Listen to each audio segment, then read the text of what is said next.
Titane.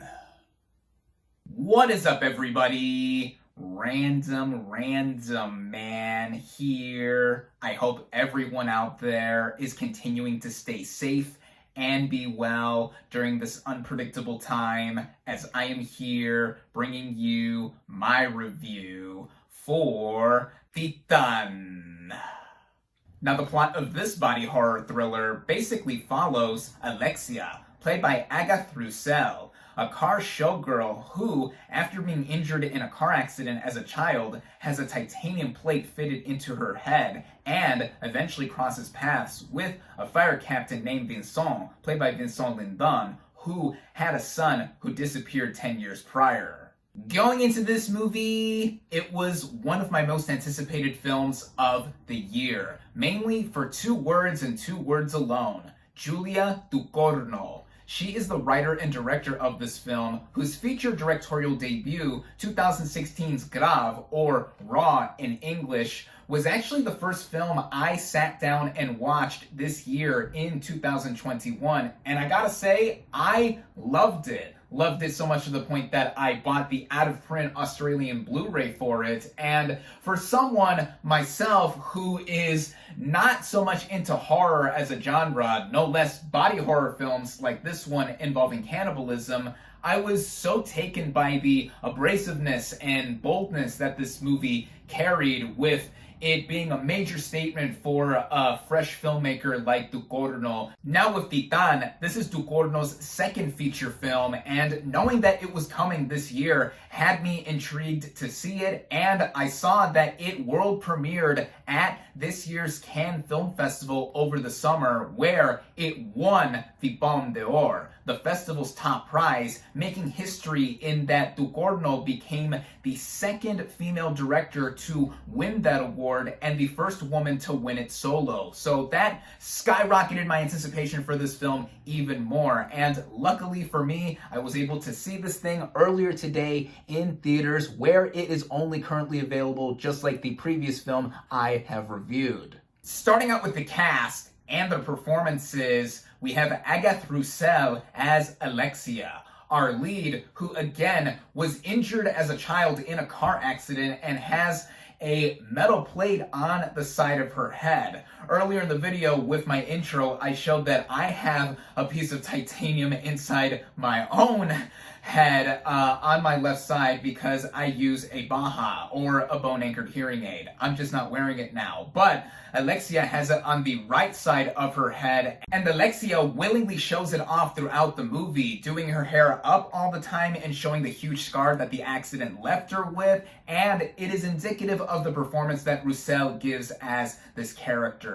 It is a fearless one, to say the least. It's also an introspective one, in her giving a mostly mute performance at times as well, given the emotion on her face, showing off a lot of how we are viewing this character, and also she is more than what she initially shows off. Then we have Vincent Lindon as Vincent, this fire captain who is a tortured one, given that, again, he had a son who disappeared 10 years prior to the present events of this film, and also takes steroids for his aging body that he wants to keep up with his physique. And in real life, Lindon trained or worked out for 2 years to give himself this appearance that he has in this movie. And given his age, he's in his early 60s, I believe, that's quite something to see in being committed for a role like this. Like Roussel, Lindon gives an introspective turn here. A lot of inner turmoil is given with his character, specifically in the delusions, once his path crosses over with Roussel's Alexia. And once we see them together, their chemistry, or the way they bounce off of each other given their characters' current situations when they meet, it is something that reinforces the themes of this movie that are of big emphasis once both of these characters are together. Then the last player in front of the camera I wanted to give a shout out to is Marielle, who plays a co-worker of Alexia's at the same motor show where she also works as a showgirl there. And I mainly wanted to bring her up because she was the lead in Ducorno's Raw, and it's neat that these two have worked together again, though Marielle's role here is considerably less prevalent compared to what she did in Raw, but it's cool to see Marielle nonetheless, and it's interesting to note that her character in this film is named Justine, just like her character in Raw. So, are these two possibly the same character? Do we have a Ducorno cinematic universe on our hands? Nah, it's probably just a coincidence. But in any sense, this film is mostly a two-hander between Agatha Roussel and Vincent Lindon, and these two give such fantastic performances here. The writing of this film, and by extension the directing by Julia Ducorno, makes it clear that she is back in the body horror genre as if, one, she never left, and also she is forging something for herself that is very distinct within this subgenre of horror. This is an opulently original film, just like Raw was, and here, taking it further in exploring a specific side of someone's psyche that is both linked into how she progresses physically and also where she is trying to find her humanity once again, though she is not necessarily the most likable character. Even when we see Alexia as a kid, we know something is up with this girl, and it's further reinforced when we flash forward 2 decades later to where she is at that point, and the movie unravels what she has done and what is continuing to do in the early moments of the film. When I was talking about the synopsis of this movie briefly earlier in this review, I kept it kind of vague on purpose because even though a lot of other reviews are specifically talking about a moment that happens early on that is pivotal in literally driving this movie forward, I left that out because if you have any interest at all in seeing this movie, go in as blind as possible. Don't even look up what this movie is necessarily about. The IMDb synopsis even just gives the definition of Titane, or titanium in French, and that is interesting to try and promote the movie that way. So if you've seen the trailer for this movie at least, you're pretty much good there. When we see the first third to 2/5 of this movie, Ducorno further shows off how she is very much into shock value and a lot of stuff happening one after another. And then when we eventually see the paths of Alexia and Vincent cross over, without giving much away, the movie specifically shifts to be something else that I did not initially expect. That makes it an unpredictable movie. If the first moments or so were not already an indication as to what later permeates across the narrative. And that at first did catch me off guard, and I could see that being an issue for some in watching this movie as a straight narrative. Though, what this movie does do, and later introduce with a lot of thematic elements with it, do make it feel in spirit of what the movie is doing, at least with what I was able to discern from Ducorno's vision. Between her writing and directing here, Ducorno is etching out a nice small pocket of herself within the body horror subgenre that one could say is comparable to other filmmakers like David Cronenberg, but because the stylistic choices that Ducorno makes in this film are so distinct and feel so etched into her own personality and just her sensibilities as to what she has done with this and Raw, she is making herself known as somebody who is further giving us a lot of bold swings with her own creativity. I also say this too because in the very act of watching this movie itself, there are so many shots that feel purposeful in how this movie steadily goes along. It runs at about 1 hour and 45 minutes, and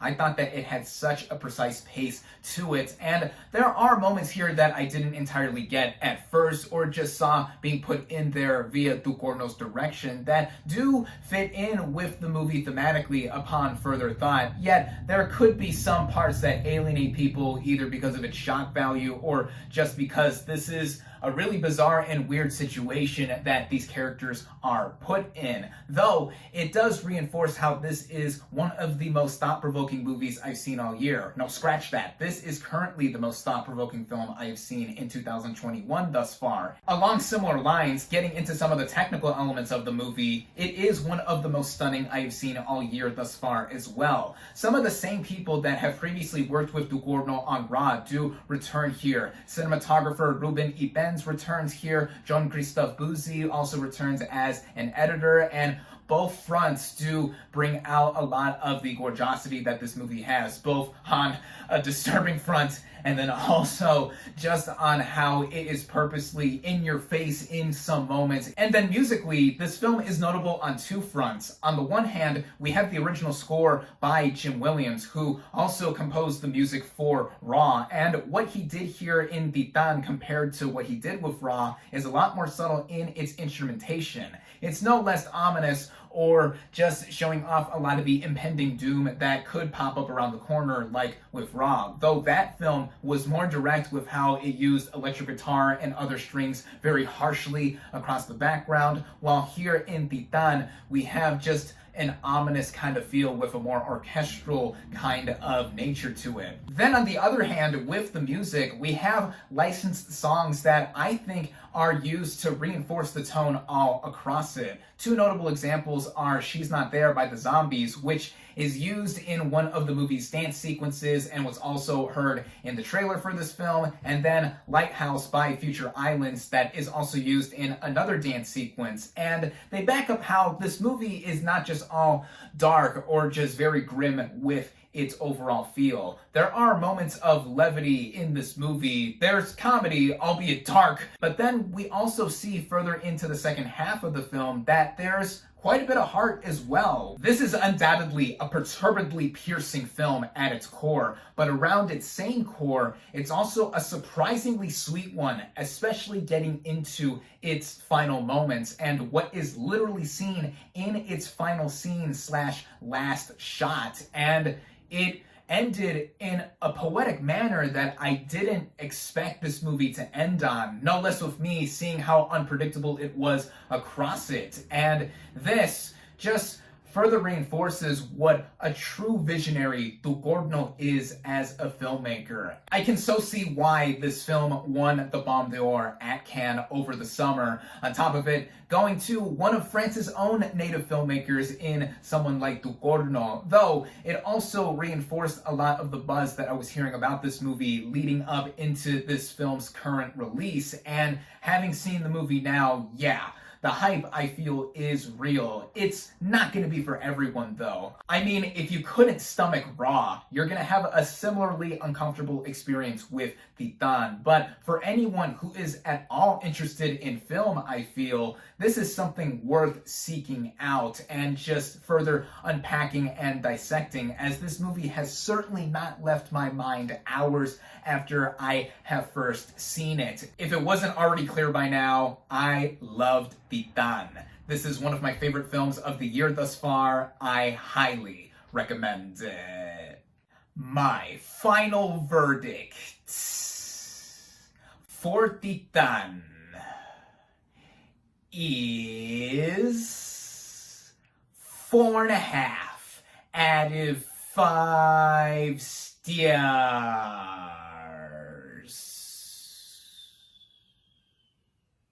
Thank you all, as always, for watching. Be sure to like this video, comment on what you thought of Titane. Social media links in the description. Subscribe to my channel for more, and I'll catch you on the next movie review.